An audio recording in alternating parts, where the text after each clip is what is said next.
I'd like to give you two examples of the value of help, structure, and direction.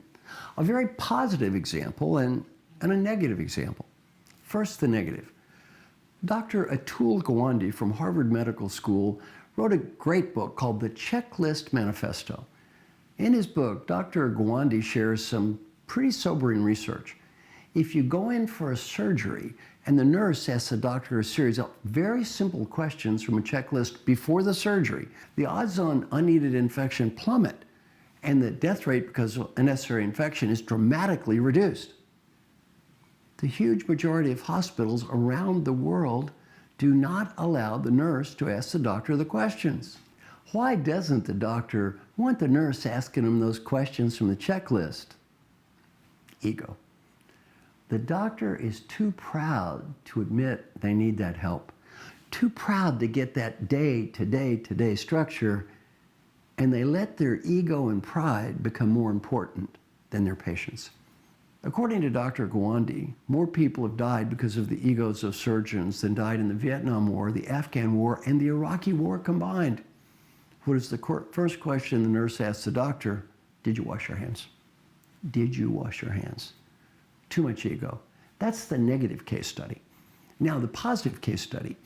Every year I train the admirals for 9 years in the United States Navy. And I love working with the Navy. I don't bill them any money because their billing bureaucracy is such a phenomenal pain in the butt. I said, we'll both make more money if you pay me nothing. Don't pay me.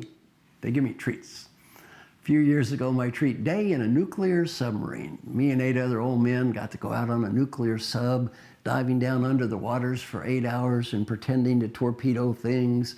We had a great old time. A couple of years later, I got an even better treat. Where did I get to go? Highway to the danger zone. Have you seen that movie, Top Gun? I got to spend 95 minutes on a United States Navy Top Gun fighter jet. 6 Gs, oxygen, flying upside down, doing tricks. Got to fly the plane myself for 10 minutes. And I am very proud to say, I did not throw up. Now, before I got on the plane, I noticed something. This kid is asking my host, Admiral Mark Guadagnini, a series of simple questions from a checklist. These weren't tricky questions. First question for the doctor, did you wash your hands? First question for the Admiral is, how much fuel do you have? I said, sir, this is puzzling. The doctor don't like the nurse asking him the question because their ego's too big. Now I said, no offense, sir. Nobody in the world has a much bigger ego than a United States Navy Top Gun fighter jet pilot who becomes an admiral.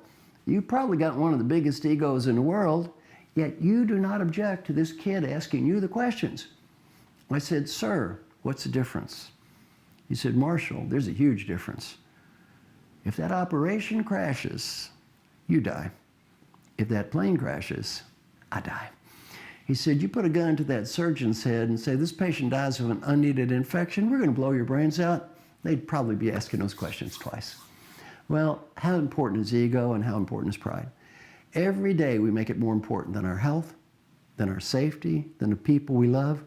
Once we get over that ego and pride, once we get over that macho nonsense of, I can do it on my own, I don't need that checklist, I'm above all that stuff. Once we get over that ridiculous ego, that surgery is likely to go a lot better. That plane flight is likely to be more successful, and we are more likely to become the person in our lives that we want to become.